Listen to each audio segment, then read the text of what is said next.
कार्तिक मंदिलिया शिवा गुरु कार्तिक केवाड़ कथी के चौकटिया शिवा गुरु सोवेला हो दुआर सोने के मंदिलिया शिशिया सोने के हो केवाड़ चंदन चौकटिया शिशिया सोवेला हो दुआर चंदन चौकटिया शिशिया सोवेला हो दुआर लिपत लिपत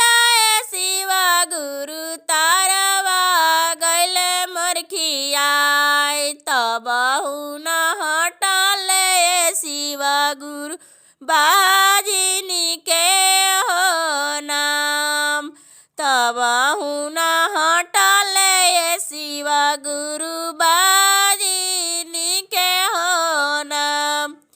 सास मरा मरलिए शिवा गुरु दियली गरिया सास मरा मरलिए शिवा गुरु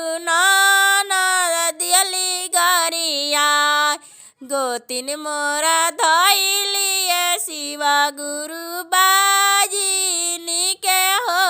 नाम गोतिन मोरा धैलिए शिवा गुरु बाजिनी के हो नाम स्वामी मोरा दिहनिए शिवा गुरु घर से हो निकाल टोलावा के लोगवा शिवा गुरु देले लुलुआई गाँवा के लोगवा शिवा गुरु देले लुलुआ चुपा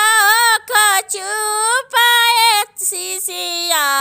नैना पोछ होलो हम ही त देवाय शिशिया गणपति ऐसन पूत हम ही त देवाय शिशिया लवा कुश ऐसन पूत सास तोरा जानी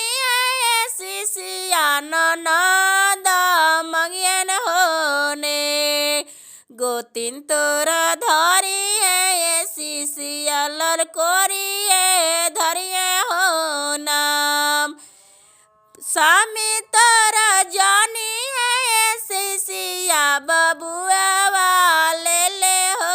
घर स्वामी तोरा लाई शिशिया बबुआ